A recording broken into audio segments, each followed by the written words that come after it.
warahmatullahi wabarakatuh. Halo kakak semuanya, gimana nih kabarnya? Semoga selalu sehat ya.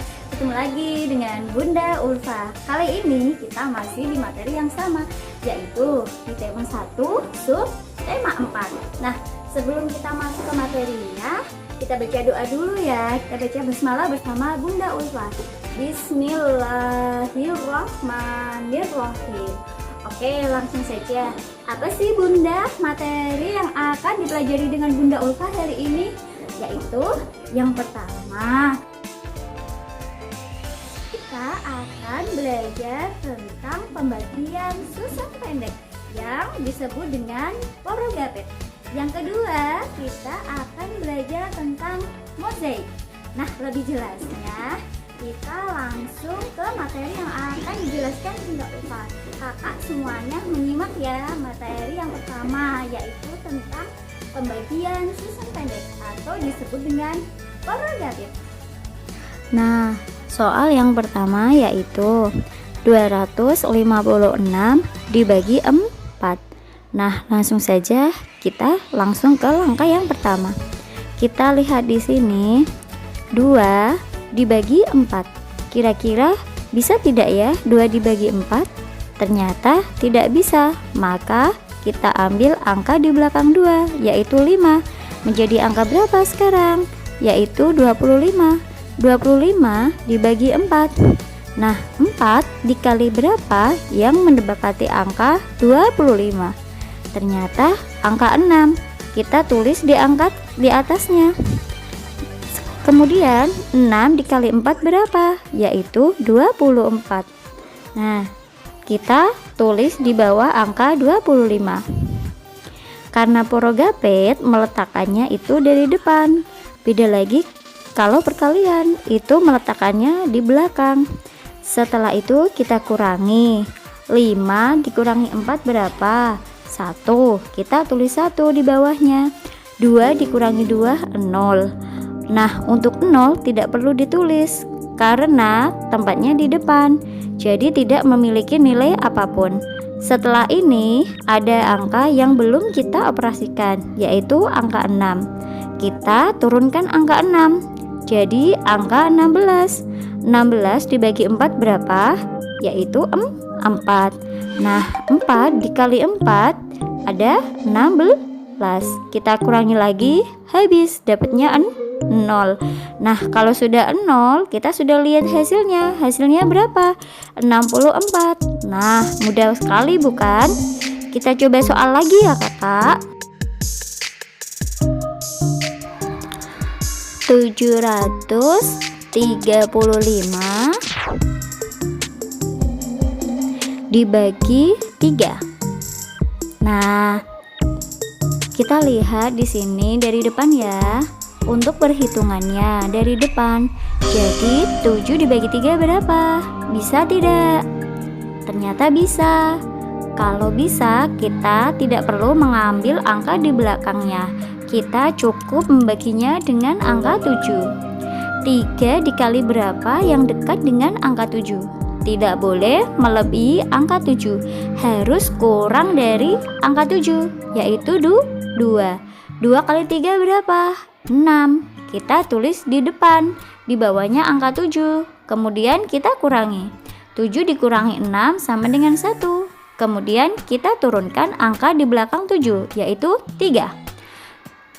Nah, 5 diturunkan tidak Bunda? Tidak perlu, karena kita menghitungnya satu per satu. Jadi 13 dibagi 3 berapa ya? 13 dibagi 3 dapatnya 4. Kalau misalnya kita tulis 3 Bunda, boleh tidak? 3 kali 3 kan 9. 9 kan kurang dari 13.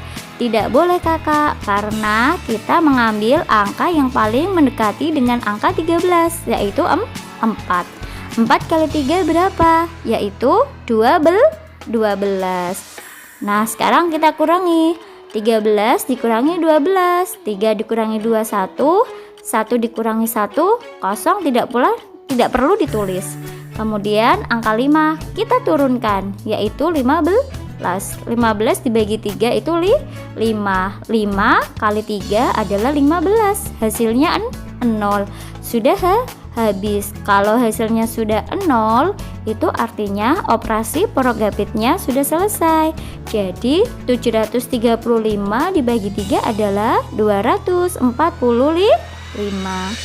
Nah kakak, itu tadi penjelasan yang sudah dijelaskan oleh Bunda Ulfa. Mudah sekali bukan? Pasti kakak bisa kalau mendapatkan soal porogapit seperti itu. Nah, kemudian setelah kakak belajar tentang porogapit, Bunda akan mengajak kakak untuk belajar tentang apa itu mozaik. Pasti kakak sudah tahu karena sudah pernah diajarkan di kelas 1 dan kelas 2. Lebih jelasnya kita lihat ya apa yang akan dijelaskan Bunda Ulfa. Kita masih di tema 1 subtema 4, yaitu seni budaya dan prakarya. Di sini kita akan membahas tentang mozaik. Apa itu mozaik? Mozaik adalah teknik pembuatan karya seni rupa 2 dimensi dengan menempelkan bahan yang berukuran kecil dengan peringkat sehingga membentuk sebuah gambar. Masih ingat kan pembelajaran waktu kakak di kelas 2? Fungsi mozaik. 1. Mozaik dapat digunakan sebagai bahan dekorasi. Yang kedua, dengan membuat mozaik dapat membantu mengembangkan daya pikir, nilai estetik atau nilai keindahan, dan dapat membentuk kreativitas seorang siswa. Ada 2 bahan untuk membuat karya mozaik. Yang pertama yaitu bahan alam. Bahan alam sudah tersedia dari alam, yaitu bahan yang ciptaan oleh Tuhan. Contoh bahan alam adalah biji-bijian, kulit, buah, bunga, batang, daun, batu kerikil, cakang telur, dan kulit kerang. Bahan semua itu kakak bisa gunakan untuk membuat karya mozaik.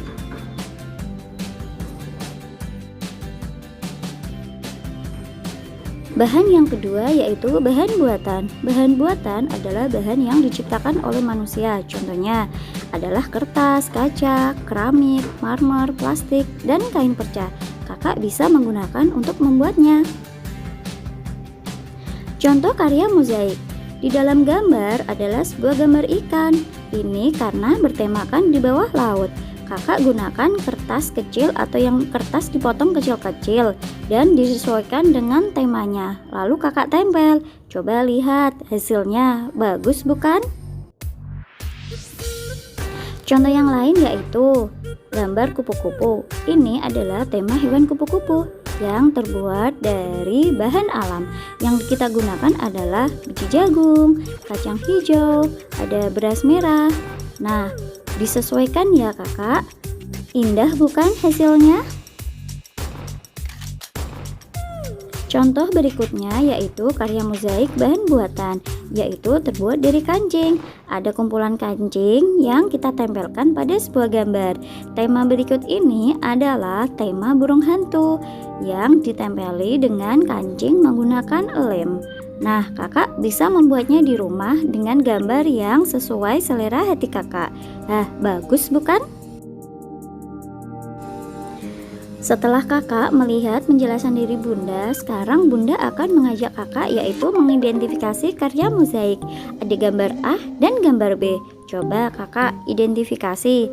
Gambar A itu mozaik dari bahan apa ya? Sedangkan gambar B juga dari bahan apa ya?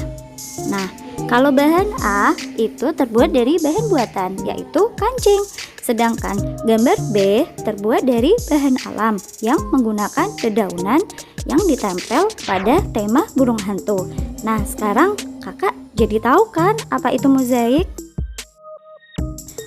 Kesimpulannya, ciri khas mozaik yaitu satu tema gambar mozaik hanya menggunakan satu jenis material atau satu bahan saja.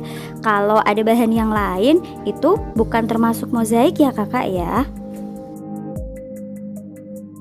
Nah, itu tadi ya kakak ya, 2 materi yang sudah diajarkan oleh Bunda. Semoga kakak paham dengan apa yang sudah dijelaskan Bunda. Nah, Bunda akhiri Kita jangan lupa berdoa dulu. Kita ucapkan alhamdulillah.